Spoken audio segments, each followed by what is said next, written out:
नमस्कार, ANB news देख रहे हैं आप। मैं हूं आपके साथ पल्लवी राजपूत और हमारे खास बुलेटिन बड़ी खबरों में आप सभी का स्वागत है। आइए रुख करते हैं खबरों का। ब्रिटेन में कोरोना वायरस के नए खतरे ने पूरी दुनिया में हड़कंप मचा दिया है। आने वाले खतरे और त्योहारी मौसम में उमड़ने वाली भीड़ को देखते हुए महाराष्ट्र सरकार ने राज्य में रात का कर्फ्यू लागू करने का ऐलान किया है। राज्य में 5 जनवरी तक के लिए रात 11 बजे से सुबह 6 बजे तक कर्फ्यू लागू रहेगा।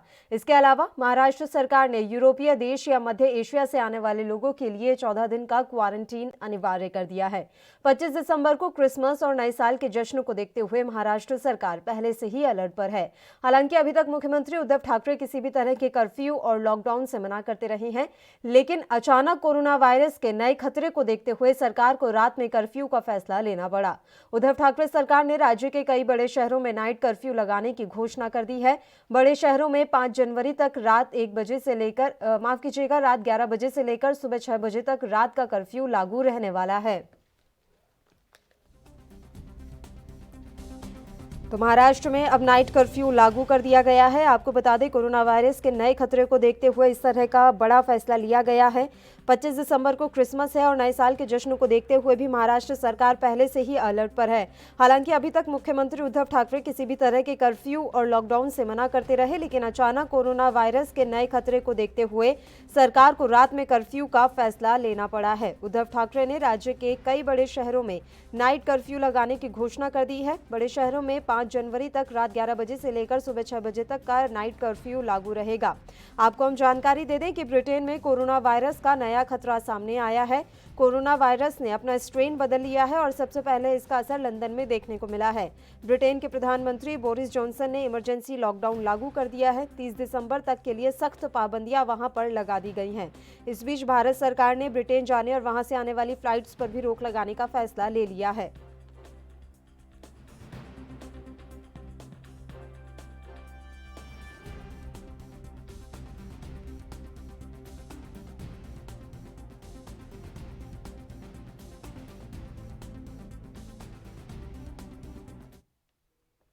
और इस मसले पर चर्चा के लिए 2 मेहमान इस समय हमारे साथ जुड़े हुए हैं। अर्जुन गुप्ता, जो कि भारतीय जनता पार्टी से हैं, इनके अलावा कांग्रेस से रत्नाकर सिंह जी इस समय लाइव हमारे साथ मौजूद हैं। आप दोनों मेहमानों का बहुत बहुत स्वागत है एएनबी न्यूज पर। अर्जुन जी, पहले मैं आपसे आपकी प्रतिक्रिया चाहूंगी। ब्रिटेन में कोरोना वायरस की नई स्ट्रेन देखने को मिली है और इसी के साथ अब भारत भी अलर्ट पर है। उद्धव ठाकरे ने बड़ा फैसला लिया है और नाइट कर्फ्यू लगाने का ऐलान महाराष्ट्र में कर दिया है। मैं उद्धव ठाकरे जी के फैसले का स्वागत करता हूं, लेकिन उनकी नियति पर मुझे शंका है। उद्धव ठाकरे जी की नियति पर मुझे शंका है। उनको जब भी इस तरह के मतलब पॉलिटिकली फायदे होने हैं या लोगों को, विरोधियों को चुप कराना होता है, तो उसका वो लॉकडाउन के हिसाब से वो इस तरह के काम करते हैं। नाइट कर्फ्यू से कौन से विरोधी चुप हो जाएंगे सर? अरे आप देखिए, यहाँ लोकल ट्रेनों में लोगों को जाने नहीं दिया जाता। बसों में कितनी भीड़ होती है और लोकल ट्रेन, हमारे लोग उम्मीद पे थे 1 तारीख से लोकल ट्रेन चालू हो जाएगी। ये लोकल ट्रेन चालू ना करके इस तरह का किए तो कहीं ना कहीं इनकी नियति पर हमें शंका होती है। ठीक है, बहस की शुरुआत करेंगे। एक प्रतिक्रिया रत्नाकर जी से भी ले लेते हैं। रत्नाकर सिंह जी, आपको क्या कहना है? आप तो खैर वहां पर गठबंधन की सरकार में है, बड़ा फैसला उद्धव सरकार की तरफ से लिया गया है। हालांकि कल तक वो किसी भी लॉकडाउन या नाइट कर्फ्यू से इनकार करते रहे, लेकिन आज उन्होंने बड़ा फैसला ले लिया। देखिए, महाराष्ट्र में जो महाराष्ट्र राज्य है, वहाँ पे विदेशी सैलानी काफ़ी मात्रा में यहाँ पे आते हैं और स्पेशली फेस्टिवल के दौरान यहाँ पे विदेशी सैलानियों का आना जाना बहुत अधिक बढ़ जाता है। इसलिए महाराष्ट्र सरकार ने एहतियातन ये 5 तारीख तक, 22 तारीख से लेकर 5 तारीख तक नाइट कर्फ्यू का जो ऐलान किया है वो एहतियातन लिया गया है। इसमें देखिए, उन्होंने कहा है बहुत ही बेहतर तरीके से कि prevention is better than cure, यानी कि सावधानी में ही सुरक्षा है। अगर हम सावधानी रखेंगे तो हम अपने लोगों की, अपनी जनता की भलाई कर सकते हैं। इसलिए उन्होंने नाइट कर्फ्यू का जो है ऐलान किया है। और आपको भी मालूम है कि 25 तारीख जो है क्रिसमस का जो त्यौहार है, इसमें रात में काफ़ी मात्रा में लोग बाहर निकलते हैं और उस फेस्टिवल को मनाते हैं। लेकिन चूंकि कोविड का ये टाइम चल रहा है और लोगों को एहतियात बरतना चाहिए, लोगों को मास्क पहनना चाहिए, सोशल डिस्टेंसिंग रखना चाहिए, सैनिटाइजर वगैरह जो भी चीज़ें हैं वो इस्तेमाल करना चाहिए। तो ये एहतियातन सरकार ने यह कदम उठाया है और यह स्वागत योग्य कदम है। इस पर कहीं पे कोई टिकड़ा टिप्पणी की कोई आशंका नहीं दिखाई दे रही है। जहाँ तक मेरे मित्र बीजेपी नेता अर्जुन गुप्ता जी का सवाल है, वो कह रहे हैं कि महाअघाड़ी सरकार इस पर राजनीति कर रही है। तो शायद ये भूल गए हैं कि केंद्र सरकार जो संपूर्ण लॉकडाउन पूरे देश में की थी, तो वो क्या राजनीतिक वश किया था उन्होंने? भारतीय जनता पार्टी ने क्या राजनीतिक वश ये संपूर्ण लॉकडाउन किया था? बिल्कुल। तो यह सिर्फ जनता के हित के ध्यान में रखकर ये चीजों को किया गया है। और जिससे कि जैसे विदेशों में आपने खुद कहा कि ब्रिटेन में पूरी तरह से फिर से वहां पे कोविड फैलना शुरू हो गया है, तो यहाँ पे ये सब चीजें ना हो, इसलिए सरकार ने एहतियातन ये कदम उठाया है। और यह 5 तारीख तक ही है, कोई बहुत लंबा टाइम नहीं है। बिल्कुल अर्जुन जी, देखिए ब्रिटेन से आने जाने वाली फ्लाइट्स को भी फिलहाल के लिए रोक दिया गया है, क्योंकि आप जान रहे हैं कि किस तरह का एक और खतरा देश के ऊपर मंडरा रहा है। ऐसे में अगर महाराष्ट्र सरकार ने कोई बड़ा फैसला लिया है, तो क्या दलगत राजनीति से ऊपर उठकर इस तरह के फैसलों का स्वागत नहीं किया जा सकता? उद्धव ठाकरे जी की इस तरह के कामों पे शंका भी जताई है। मैं फैसला एकदम स्वागत है, लेकिन आप इसकी आड़ में अपनी राजनीति करोगे तो थोड़ी ना चलेगा। किस तरह की राजनीति की आप बात कर रहे हैं अर्जुन जी? आप इतने दिन तो नहीं बोले, आज अचानक आपको आ गई। आपने इतने दिन चल रहा था, आपने नहीं बोला।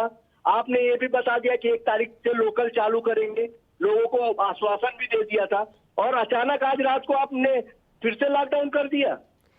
तो आपको क्या खतरा अभी दिखाई नहीं दे रहा अर्जुन गुप्ता जी कि किस तरह से एक बार फिर से ब्रिटेन में जो है कोरोना फैलने लगा है?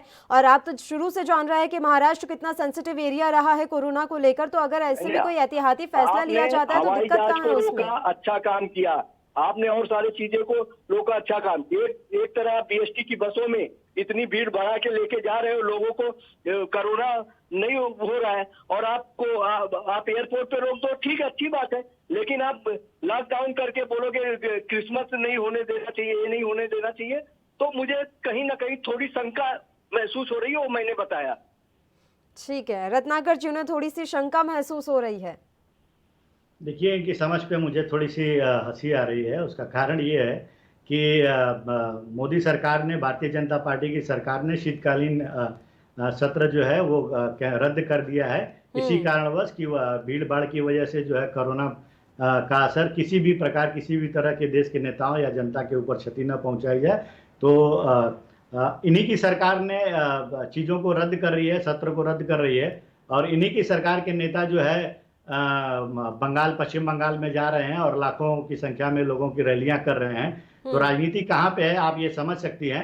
ये राजनीति कहाँ पे, मतलब अगर बंगाल में ये एक तरफ लाखों की संख्या में लोगों को इकट्ठा कर रहे हैं और राजनीतिक वश उनको चुनावी भाषण या जो कह लीजिए सत्ता में बने रहने के लिए सारी प्रक्रियाएं कर रहे हैं, वहीं पे शीतकालीन अधिवेशन जो है रद्द कर रहे हैं।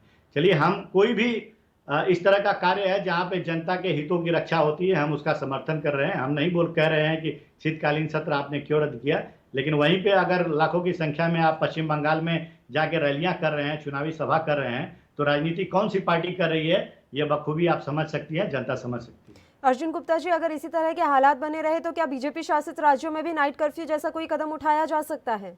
नहीं, जब हमें लगेगा हम पूरे देश में करेंगे, उसकी वो बात नहीं। लेकिन रत्नाकर जी को हंसी आ रही है, तो मुझे थोड़ी सी और शंका बढ़ते जा रही है कि इनको हंसी कैसे आ रही है।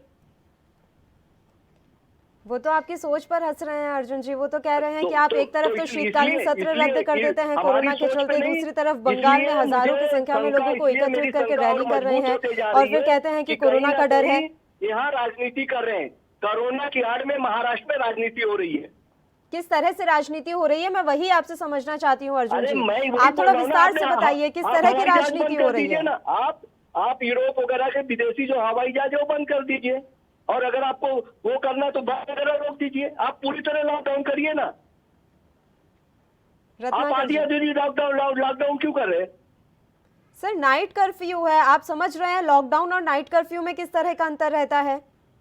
नाइट कर्फ्यू में आप चाहते लोग बाहर नहीं निकले, ठीक है, और लोग बाहर नहीं निकलेंगे तो कोरोना नहीं होगा, ठीक है। लेकिन वही सवेरे आपकी बसों में, बीएसटी की बसों में डबल टिकल लोग भर के जाते हैं, तो वो शंका की नजरों से नहीं देखा जाएगा कि दिन में आप पूरी तरह चालू करते और रात को आप खाली बंद करते, तो इससे तो ही ना कोरोना का समाधान होगा। ठीक है, रत्नाकर जी बोलिए। अर्जुन गुप्ता जी अभी जैसा कह रहे थे कि विदेशी सैलानियों को बाहर से आने से रोक दिया जाए, तो अगर यह सीख शायद मोदी जी जब कोरोना शुरुआती में मार्च में स्प्रेड हुआ था, उस समय शायद मोदी जी अगर यह सीख लेते कि विदेशों से आने वाले सैलानियों को रोक दिया जाए, कोई भी फ्लाइट जो है बाहर की इंडिया में नहीं आने पाए, तो शायद हमारा देश भी आज कोरोना मुक्त हुआ रहता। लेकिन ये तभी तो किए नहीं। आज मुंबई एक शहर है जो कमर्शियल कैपिटल ऑफ इंडिया है। अगर यहाँ पे बिजनेस गतिविधियां रोक दी जाती हैं तो ये अर्थव्यवस्था के लिए बहुत बड़ी क्षति साबित होगी। इसलिए हमने नाइट कर्फ्यू लगाया है, जिससे कि अर्थव्यवस्था भी चलती रहे, विदेशी सैलानी भी जो है उसको बाहर में रात को निकल के, और क्रिश्चियन जैसा जो त्यौहार आने वाला है उसमें बाहर ना निकले बाहर, जिससे कि एक तरह से समझ लीजिए कि हम लोग इनको क्या बोलते हैं उसको हतोत्साहित करते हैं कि आप इस समय मत आइए, क्योंकि आप अगर इस समय आएंगे तो आप भारत में फेस्टिवल नहीं मना पाएंगे, और जिससे कि हमारे देश के लोगों की भी सुरक्षा होगी। अगर किसी कारणवश उनको कोरोना संक्रमित रहे और यहाँ पे आए थे तो वो संक्रमण यहाँ पे बढ़ने का खतरा बढ़ सकता है। इसलिए हमारी महाविकास अघाड़ी सरकार ने यह निर्णय लिया है कि बेहतर है कि लेकिन हम रत्नाकर जी तकरीबन देखिए, जहां तक अर्जुन गुप्ता जी का सवाल है, उन्होंने एक बात सही कही है कि आपकी बेस्ट की बसों में भीड़ देखने को मिलती है। आप मार्केट की स्थितियां देख लिए दिन में, वहां पर कितनी भीड़ रहती है, तो उन पर कंट्रोल क्यों नहीं लगा पा रही है महाविकास अघाड़ी? देखिए, इसमें मैं एक चीज़ और कहूँगा कि इसमें जनता का भी साथ सरकार को चाहिए। अगर जनता सरकार के साथ में रहेगी तो ही किसी भी महामारी पे हम विजय पा सकते हैं, चाहे वो कितनी भी बड़ी महामारी क्यों ना हो। इसलिए जो बसों में लोग सोशल डिस्टेंसिंग नहीं मेंटेन कर रहे हैं या मार्केट प्लेस में जहाँ जहाँ पे जा रहे हैं, हमारी सरकार है या हमारे मुख्यमंत्री जी ने भी अपील किया है कि यह लोग इस तरह से सोशल डिस्टेंसिंग मेंटेन करें और धक्का मुक्की न करें, एक दूसरे से दूरी बना के रखें, ताकि चीज़ें यहाँ पे फैले नहीं। और मैं इसके संदर्भ में एक बात और कहूँगा कि आज हमारे देश में 135 करोड़ की जनसंख्या है, और 135 करोड़ की जनसंख्या वाले देश में सिर्फ 4 लाख कोरोना के पेशेंट रह गए हैं। तो इसलिए हम लोग को बहुत घबराने की भी ज़रूरत नहीं है। हमें सिर्फ एहतियात ये बरतनी चाहिए कि विदेशी सैलानी यहाँ पे न्यू ईयर या आप कह लीजिए कि क्रिसमस के टाइम पे यहाँ पे आके और कोरोना यहाँ पे स्प्रेड न कर पाए, इसलिए सरकार ने यह निर्णय लिया है। ठीक है अर्जुन जी, आपकी प्रतिक्रिया चाहूंगी। तमाम बातें रत्नाकर जी ने रखी हैं और उनका साफ तौर पर कहना है कि और ज्यादा बढ़ ना पाए, इसलिए भी तो दो तरफा बात कर रहे हैं ना कि ऐसा नहीं होना चाहिए, भीड़ है, भीड़ को भी मान रहे हैं कि भीड़ हो रही है, लेकिन रोकने की बात तो नहीं कर रहे हैं। मुझे यही कहना है कि आप भीड़ को मान रहे हो, हर जगह भीड़ हो रही है, भीड़ को रोकने के लिए भी बात करिए ना कि भीड़ रुकेगी कैसे। रात को खाली आप कर्फ्यू लगा देने से हो जाएगा क्या? अपील कर रहे हैं वो जनता से। नहीं, जनता से सब लोग अपील कर रहा है, लेकिन अपील करिए, राजनीति मत करिए। सर, अपील ही की जा रही है और ये तो आप भी जान रहे हैं, चाहे वो उत्तर प्रदेश हो या आपके शासित राज्य हो, वहां पर भी इसी तरह की भीड़ देखने को मिल रही है। आपने मध्य प्रदेश की भी स्थिति उस समय देखी थी कि क्या हाल वहां पर हुआ था। देखिए, मैं सच्चाई की बात एकदम स्पष्ट करता हूं, कोरोना पूरे देश में ठीक है, लेकिन उसकी ज्यादा दिल्ली और मुंबई में ही क्यों होता है? क्योंकि वहां पर भारतीय जनता पार्टी की सरकार नहीं है। हाँ, यस, इसलिए लोग राजनीति करने के लिए, अपनी राजनीति देखने के लिए इस तरह जब भी इनके मन में आया कर्फ्यू घोषित कर दो, कोरोना घोषित कर दो, ये इस तरह नहीं चलता। आप उसके पहले 8 दिन पहले बताइए, आप जो भीड़ भाड़ हो रही है उसको जाके रोकिए कि भीड़ नहीं होना चाहिए। ये एक तरफ आप दिन में भीड़ करते, बसों में भीड़ करते, और मन में आप ब्रिटेन का देख लिया, ब्रिटेन की न्यूज आपने पढ़ ली, और यहाँ मुंबई में भी आपने कर्फ्यू लगा दिया रात को। ठीक है, आखिरी कमेंट ले लेते हैं रत्नाकर जी से। मुझसे बात करें जी रत्नाकर जी, आपसे ही आपका आखिरी कमेंट जानना है।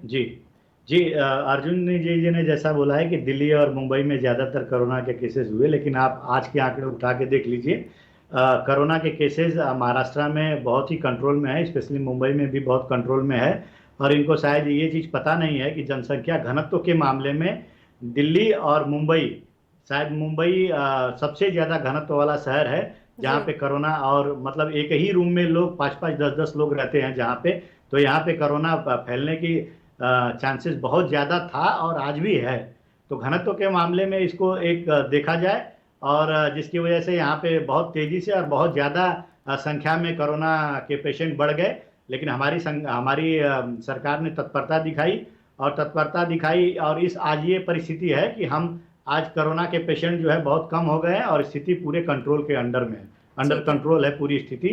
और मैं लोगों से यही कहूँगा कि आज भी मेरा यही वक्तव्य रहेगा कि सावधानी में ही सुरक्षा है। इस कोरोना बिल्कुल, वायरस से एएनबी आप न्यूज़ जितना भी यही भी अपील बार सावधानी बार करता रखेंगे। है कि सावधानी में ही सुरक्षा है और जितनी सावधानी हम बरतेंगे कोरोना को हम उतनी ही जल्दी हरा पाएंगे। आप दोनों का बहुत बहुत शुक्रिया तमाम चर्चा के लिए आप हमारे साथ जुड़े। तो आपको बता दें कि उद्धव सरकार ने बड़ा फैसला लेते हुए नाइट कर्फ्यू का ऐलान कर दिया है। इसी के साथ अब महाराष्ट्र के कई शहर ऐसे होंगे जहां पर नाइट कर्फ्यू 5 जनवरी तक लागू रहेगा। एक छोटे से ब्रेक के लिए बुलेटिन में रुक रहे हैं, फौरन हाजिर होंगे।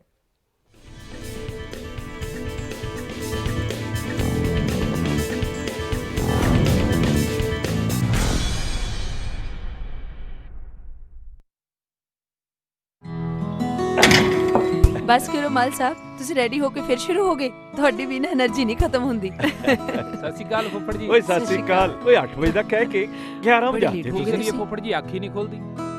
ਥੱਕਿਆ ਜਿਹਾ ਸਰੀਰ ਰਹਿੰਦਾ ਹੈ। ਤੁਹਾਡੇ 'ਚ ਇਸ ਉਮਰੇ ਵੀ ਪੂਰੀ ਫੁਰਤੀ ਹੈ। ਓਏ ਮੇਰੀ ਫੁਰਤੀ ਦਾ ਰਾਜ਼ ਹੈ ਵੈਦਵਾਨ ਦਾ X+ ਮਰਦਾਨਾ ਕੋਰਸ ਤੇ ਪਿਛਲੇ 30 ਵਰਿਆਂ ਤੋਂ ਇਹੀ ਹੈ ਮੇਰੀ ਸਿਹਤ ਦਾ ਰਾਜ਼। ਇਮਿਊਨਿਟੀ ਵਧਾਉਣ ਦੇ ਨਾਲ ਮਰਦਾਨਾ ਤਾਕਤ ਲਈ ਇਹੀ ਰਾਮਬਾਣ। ਚੁਸਤੀ ਫੁਰਤੀ ਤੇ ਜੋਸ਼ ਵਧਾਉਣ ਲਈ ਤੁਸੀਂ ਵੀ ਅੱਜ ਹੀ ਸ਼ੁਰੂ ਕਰੋ X+ ਮਰਦਾਨਾ ਕੋਰਸ।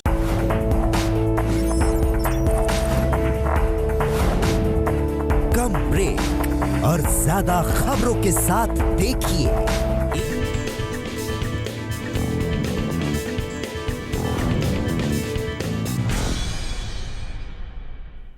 ब्रेक के बाद एक बार फिर से बुलेटिन में आप सभी का स्वागत है। बढ़ते हैं अगली खबर की ओर। राजधानी में कोरोना से संक्रमित हुए 97% लोग संक्रमण को मात दे चुके हैं। इस समय दिल्ली की जो रिकवरी दर रिकॉर्ड की गई है वो 96% से ज्यादा दर्ज की गई है।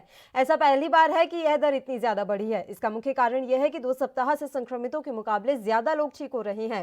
दैनिक मामलों में भी कमी आ रही है। रविवार को करीब 4 महीने बाद सबसे कम 1100 संक्रमित मिले थे। दिल्ली स्वास्थ्य विभाग के मुताबिक इस समय कोरोना के कुल 6,17,005 मामले हैं। इनमें से 5,96,000 मरीज स्वस्थ हो चुके हैं। 2 सप्ताह में कोरोना के 23,000 से कुछ ज्यादा मामले सामने आए हैं। आपको बता दें कि इससे पहले नवंबर में कोरोना के रोजाना औसतन 6500 मामले दर्ज किए जा रहे थे और लगभग 5300 मरीज स्वस्थ हो रहे थे। संक्रमितों के मुकाबले स्वस्थ होने वाले लोगों की संख्या बढ़ने से रिकवरी दर 2 सप्ताह में ही करीब 5% बढ़ गई है। विशेषज्ञों का कहना है कि दिल्ली की आबादी का एक बड़ा हिस्सा संक्रमित होकर स्वस्थ हो चुका है। इससे मामले कम हो रहे हैं। आने वाले दिनों में रिकवरी और भी ज्यादा बढ़ जाएगी। वहीं हम आपको और जानकारी दे दें, नए जो मामले दर्ज किए गए हैं राजधानी में सोमवार को वो कोरोना के 803 दर्ज किए गए हैं, जबकि 27 लोगों की कोरोना के चलते मौत हुई है। इसी के साथ 1,669 मरीजों को स्वस्थ होने के बाद डिस्चार्ज किया गया है। लगातार रिकवरी रेट जो है दिल्ली का काफी अच्छा हो रहा है।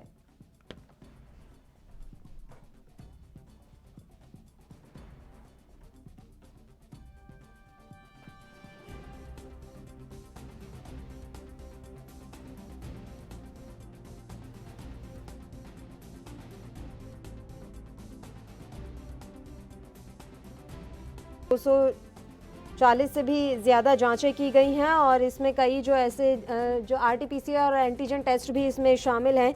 दिल्ली में अब कोरोना की जो रिकवरी रेट है वो काफ़ी अच्छी होने लगी है।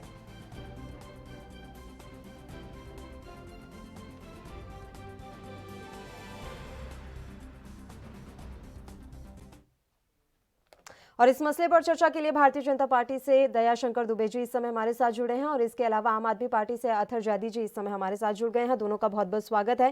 जैदी साहब, सबसे पहले मैं आपसे जानना चाहूंगी दिल्ली में फिलहाल कोरोना की स्थिति क्या कुछ है? धन्यवाद, आपने मुझे अपने शो पे आमंत्रित किया। और दिल्ली की जो स्थिति है वो बहुत बेहतर है पहले के मुकाबले जी।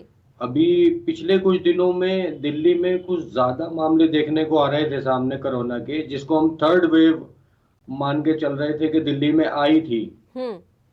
लेकिन अब पिछले 1 हफ्ते से जो रिकवरी रेट है वो दिन पे दिन बढ़ा है और पिछले 4 महीने में सबसे कम केसेस हमारे लास्ट 1 हफ्ते में देखने को मिले हैं। और आज हमारा रिकवरी रेट जो है वो करीब 97% के करीब पहुंच गया है।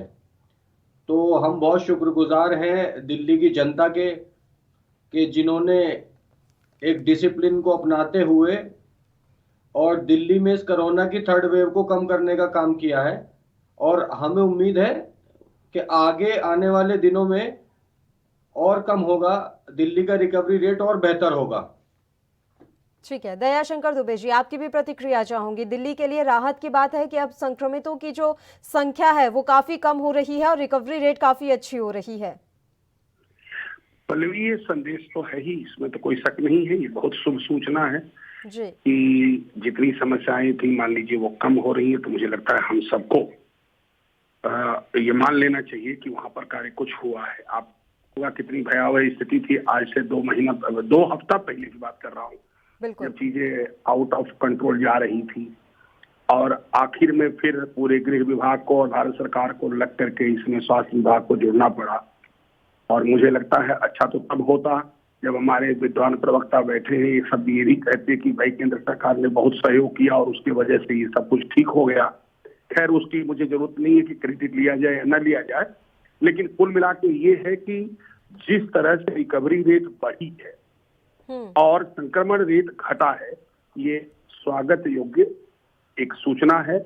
और जो आपने डिटेल्स दी है वो बड़ा ध्यान से देख रहा था, फिर मैंने यूपी के साथ भी टैली करने की कोशिश करी। तो मेरा मानना है कि ये देश की राजधानी है, यहाँ सभी लोग, सभी राज्यों के लोग रहते हैं, सबका प्रतिनिधित्व है और यदि ऐसा होता है तो बहुत अच्छा है, ये स्वागत कार्य। बिल्कुल सर, अभी भी आपको क्या लगता है कि और क्या कुछ कदम उठाए जा सकते हैं, जैसे टेस्टिंग को लेकर या फिर अस्पताल में जो भी बेड की व्यवस्था है उसको लेकर, और क्या कुछ दिल्ली सरकार कदम उठा सकती है? मुझे लगता है बेहद बेहतर तो होता कि आपके जो प्रवक्ता हैं वो इस पर रोशनी डालते, लेकिन मैं अब उनके लिए चूंकि बाहर के राज्य का हूं तो मैं इतना ही कह सकता हूं कि जितना टेस्टिंग संभव हो सके वो उनको करना चाहिए जी। और खास करके वहां की जनता को, क्योंकि इतनी सर्दी पड़ रही है और अभी भी विज्ञान तंत्र जो है आप इस पर विचार ही कर रहा है कि ज्यादा गर्मी से बढ़ेगा या ज्यादा वो सर्दी से बढ़ेगा। ऐसी हालत में हम लोगों को हर हालत में बराबर दूरी बनाना रहना चाहिए, जो कि इसका मूल मंत्र है या श्लोक है या संकल्प है कि डिस्टेंस बनाए रहिए, मास्क का इस्तेमाल करिए, हर समय अपने हाथ को धोइए। मुझे लगता है मैं अब ये सब भाषण और प्रवचन नहीं कर सकता, ये सभी हमारे देश के जो विद्वान नागरिक हैं इन चीजों को जानते हैं और मुझे लगता है कि ये कार्य नागरिक के स्तर पर हो जाए। बाकी दिल्ली प्रशासन अपना कार्य कर ही रहा है, भारत सरकार की तरफ से पूरा सहयोग है। मुझे लगता है कि इसके ऊपर हम लोग विजय हासिल करके रहेंगे। बिल्कुल जैदी साहब, देखिए अस्पतालों में ऑक्सीजन बेड की कमी हो रही थी और केंद्र सरकार से सहायता मांगी गई थी। उम्मीद करते हैं कि केंद्र ने पूरी सहायता आप लोगों को प्रदान की होगी। नहीं, देखिए हमारे माननीय मुख्यमंत्री अरविंद केजरीवाल ने जब ये कोरोना वायरस दिल्ली में फैलना शुरू हुआ था तभी उन्होंने ये कहा था कि ये राजनीति करने का वक्त नहीं है और हम सभी दलों को और सभी सरकारों को मिलकर काम करना पड़ेगा। इसमें हमें केंद्र से सहयोग चाहिए होगा, राज्य सरकारों को और केंद्र सरकारों को मिलकर काम करना पड़ेगा, तभी इस महामारी से हम जीत सकते हैं। और मैं इसमें राजनीति से अलग हटते हुए ये कहना चाहता हूं कि केंद्र सरकार का सहयोग हमारे साथ रहा और केंद्र सरकार ने और हमने मिलकर दिल्ली में ये जंग जीती है और आगे भी हम लोग ये उम्मीद करते हैं कि इस कोरोना वायरस को इस देश से पूरी तरह खत्म करने के लिए सभी राज्यों को और केंद्र को साथ मिलकर काम करना पड़ेगा।